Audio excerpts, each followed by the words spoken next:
दीजिए आपके morning calls आज कौन से होंगे? सो कॉल्स की अगर हम बात करें तो दो कॉल दे रहे हैं, दोनों बाई तरफ है। नो डाउट एक गैप डाउन ओपनिंग हम देख रहे हैं। तो कल के क्लोजिंग के हिसाब से हमने कॉल दिए है। मेरे हिसाब से जब गैप डाउन ओपनिंग हो, मार्केट स्टार्टिंग होगा, तब हम वापस एक बार रिविजिट कर लेंगे। तो पहला जो है वो प्रेस्टीज एस्टेट है। अगर प्रेस्टीज एस्टेट का आप चार्ट देखोगे तो कहीं ना कहीं आपको एक बुलिश डाइवर्जेंस या तो morning star reversal candlesticks pattern देखने को मिलेगी। जो हम बैंक निफ्टी के ऊपर 3 बार डाइवर्जेंस की बात कर रहे हैं, यहाँ पे भी सिमिलर पैटर्न ही है।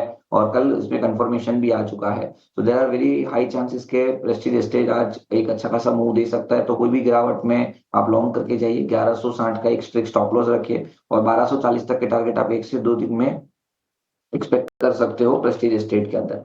दूसरा जो कॉल है वो डीवीएस लेबोरेटरी है। डीवीएस लेबोरेटरी का भी अगर आप डेली चार्ट देखोगे तो यहाँ पे 2 बार डाइवर्जेंस के साथ साथ 200 डेज मूविंग एवरेज का एक क्लियर कट सपोर्ट है।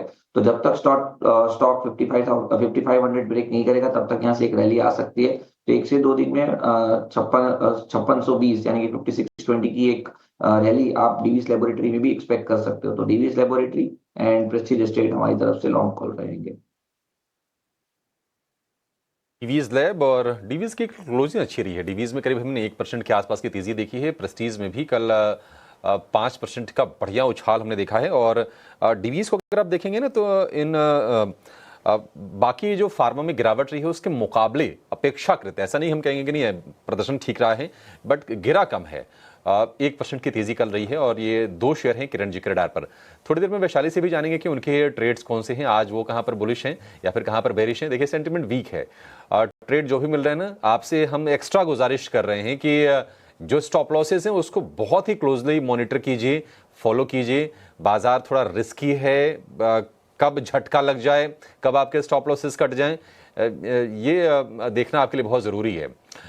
लेकिन चलिए एक और एक्सपर्ट को जोड़ते हैं जो कि बहुत अच्छे से चीज़ों को समग्रता से बताते हैं। पंकज पांडे हमारे साथ हैं। पंकज सर, बहुत शुक्रिया आपका समय देने के लिए। स्वागत है आपका 18 स्वदेश पर। पंकज जी देखिए, पैसे का भी लॉस हो रहा है बाजार में, कन्विक्शन का भी लॉस हो रहा है। ट्रंप की जो टेरर है वो लगातार बढ़ती जा रही है। आपका जरा एक बार बाजार पर ना फंडामेंटल टेक चाहेंगे।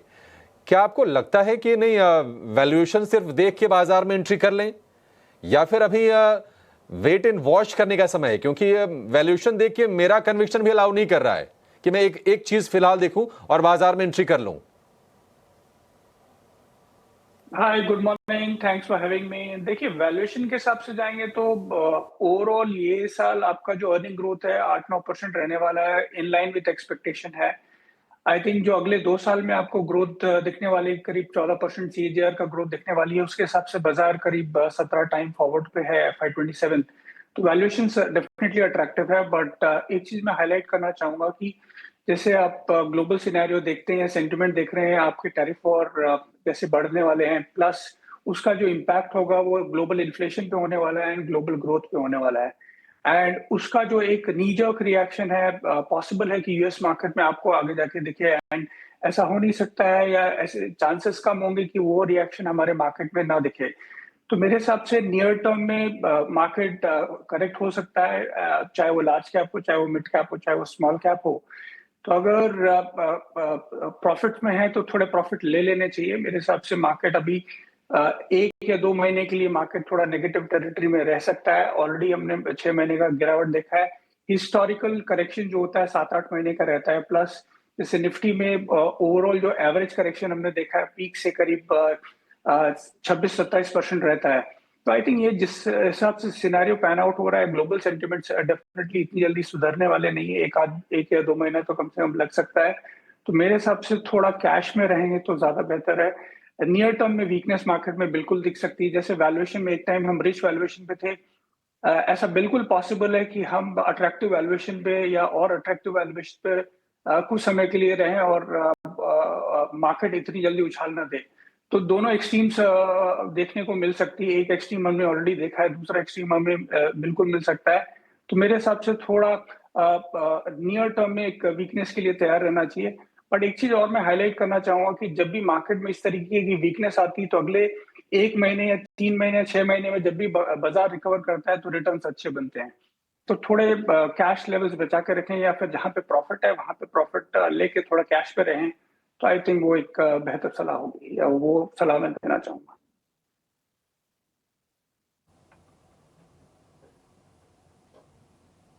ठीक है। इस बीच वैशाली भी हमारे साथ हैं। वैशाली मैम, पहले तो शुक्रिया, थैंक यू वेरी मच समय देने के लिए। आई होप आपको हमारी आवाज़ और आपकी आवाज़ हमको अच्छे से सुनाई देगी। आपकी ट्रेडिंग कॉल्स क्या है मैम आज की? Good morning. Very good morning to all of you. Yes, so I think कल के हिसाब से जैसे जो स्टॉक्स ने परफॉर्म किया है उसके अनुसार मुझे एक तो कोटक बैंक ठीक लग रहा है, ट्रेंड अभी भी इंटैक्ट है। और बैंकिंग स्टॉक्स भले कल थोड़े वीकनेस दिख रही थी, but Kotak bank was showing strength. So 1885 के स्टॉप लॉस के साथ 1940 का एक टारगेट रहेगा। दूसरा है, कल कैपिटल गुड्स में एक अच्छी से बाउंस आ रही थी, सो मैंने सीमेंस चूज किया है। और आप देखेंगे तो एक रिवर्सल कैंडल का भी एक फॉर्मेशन बन रहा है in on the daily chart. So 4700 के नियर टर्म बेसिस पे स्टॉप लॉस के साथ मैं बाय करना रिकमेंड करूंगी फॉर अ टारगेट ऑफ 5000। वो मौके कहां पर दिख रहे हैं? फिर वर्सिफाई की ध्वनि पटेल हमारे साथ हैं और मोतीलाल ओसवाल से दिग्गज एक्सपर्ट चंदन तापड़िया हमारे साथ जुड़ गए हैं। ध्वनि जी और चंदन जी, आप दोनों का बहुत शुक्रिया, स्वागत है ET Now स्वदेश पर। ध्वनि, शुरुआत आपसे करना चाहेंगे, बताइए आपके ट्रेडिंग कॉल्स क्या है आज के लिए? मॉर्निंग अभिषेक जी, और बाकी सबको भी मेरी तरफ से वेरी गुड मॉर्निंग। यहाँ पे अगर हम ट्रेडिंग कॉल्स की बात कर रहे हैं तो मेरा सबसे पहला काउंटर जो मुझे पसंद आ रहा है वो है कमिंस इंडिया के अंदर। यहाँ पे कमिंस के अंदर अगर हम देखें तो डेली स्ट्रक्चर पे एक बेस फॉर्मेशन है वो स्ट्रांगली देखने को मिल रही है और वहां से अपवर्ड बाउंस इसके अंदर एक्सपेक्टेड है। करंट लेवल से आप इसके अंदर लेते हैं तो आपको ऊपर की तरफ 3060 का टारगेट बनता है। 2690 का जो लेवल है उसको स्टॉप लॉस की तरह खास मेंटेन करना है। और दूसरा काउंटर जो है वो रियल एस्टेट से है। रियल एस्टेट में ओबरॉय रियलिटी का जो काउंटर है वो मुझे पसंद आ रहा है। इंट्राडे स्ट्रक्चर्स इसके काफी इंटरेस्टिंग, जहां पे 30 मिनट्स पे स्टॉक ने डबल बेस फॉर्मेशन बनाई है, जहां पे नीचे की तरफ में 1455 का लेवल है वो एक अच्छा सपोर्ट लेवल की तरह काम कर रहा है, और ऊपर की तरफ में हमने ब्रेकआउट भी जो है वो देखा यहाँ पे इंट्राडे बेसिस पे। तो करंट लेवल से आप ओबरॉय के अंदर भी बाय करके चल सकते हैं। 1550 का इसके अंदर टारगेट रहेगा, और नीचे की तरफ में स्टॉप लॉस जो आपको मेंटेन करना है वो है 1485। रियल एस्टेट थोड़े से पिटे हुए थे, थोड़े फ्लेवर में लौटते हुए दिख रहे हैं। और क्रिस वुड का भी कल एक रिपोर्ट आई थी, उन्होंने कहा कि रियल एस्टेट में तेजी यहां से हो सकती है। और कल भी हमने देखा कुछ स्टॉक्स रेकमेंड होते हुए, आज भी हम देख रहे हैं। प्रेस्टीज के बाद देखिए अब ओबरॉय रियल्टी पर रिकमेंडेशन आ गई, और एक और खेमा जो एक्टिव है वो है निश्चित तौर पर कैपिटल गुड्स का, क्योंकि कैपेक्स जो डिलेड था अब उसका इंपैक्ट आ रहा है। और हम देख रहे हैं कि कल सारे के सारे शेयर चले, BHEL, ABB, कमिंस, सीमेंस, सारे शेयर चल रहे थे। ध्वनि ने आपके लिए छाटा है सीमेंस को, कमिंस को माफ कीजिएगा, 3060 के टारगेट के लिए आप इसको खरीद सकते हैं। निफ्टी प्री ओपन में हम देख रहे हैं कि काफी कमजोरी आपको दिखेगी। 22,000 के भी नीचे फिसल गया है निफ्टी, तो कमजोर शुरुआत होगी। क्या नजरें टिक जाएंगी अब 21,800 पर? उसके बारे में भी चर्चा करेंगे। फिलहाल चंदन तापड़िया को जोड़ लेते हैं अपने साथ। चंदन जी, बहुत शुक्रिया आपका समय देने के लिए। आप जरा एक बार मार्केट पर भी अपनी एक रीडिंग शेयर कीजिए और अपने स्टॉक से बताइए सर, कैसा लग रहा है? माहौल तो खराब है, आप नेक्स्ट सपोर्ट क्या देख रहे हैं निफ्टी के लिए?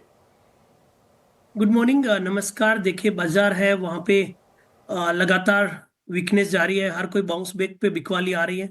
इंडेक्स है वो लोअर टॉप लोअर बॉटम के फॉर्मेशन बन रहे हैं, और जब तक अब 22,222 नहीं निकलता है नीचे में 21,800 21,500 तक के डाउन साइड बनने चाहिए। तो स्ट्रक्चर वीक है, और इमीडिएट जब तक कोई हर्डल सरपास नहीं करता है तब तक एक बार के लिए वीकनेस खत्म होना थोड़ा टफ लग रहा है। तो 22,222 को इमीडिएट एक लेवल के तौर पे ध्यान रखें, उसके ऊपर निकले तब हम कोई 22,500 या 22,800 की तरफ सोचेंगे। तब तक इमीडिएट स्ट्रक्चर नेगेटिव है, डाउन साइड में आप पुट में ट्रेड करें या बेयर पुट स्प्रेड बनाएं। और वहीं आप बैंक निफ्टी की बात कर रहे हो, तो बैंक निफ्टी जो एक मेजर सपोर्ट को होल्ड कर रहा था, कल भी वहीं से रिकवर हुआ, बट उसके नीचे होल्ड करते वहां पे एक नई मंदी चालू होगी। बैंक निफ्टी में देखिए 48,500 इमीडिएट हर्डल है, उस हर्डल से 47,750 47,500 तक के डाउन साइड ओपन हो सकते हैं।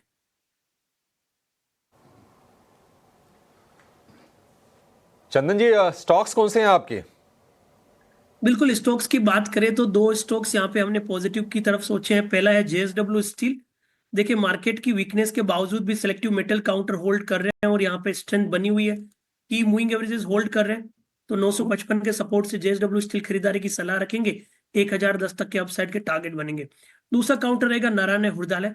कहीं ना कहीं देखिए, जो लेब्स रिलेटेड काउंटर है, चाहे अपोलो हॉस्पिटल या फिर एनएच की बात करें या फिर फोर्टिस की बात करें, सब में बाइंग इंटरेस्ट बनी थी। मेजर ट्रेंड पॉजिटिव है और मार्केट की बिकवाली के बावजूद भी आप देखो लगातार high top high bottom formation बन रहा है। तो एनएच पॉजिटिव बाय से कोई भी डिप आए तो खरीदारी की सलाह रखेंगे। इमीडिएट में 1580 का सपोर्ट है, ऊपर में 1685 के टारगेट के लिए।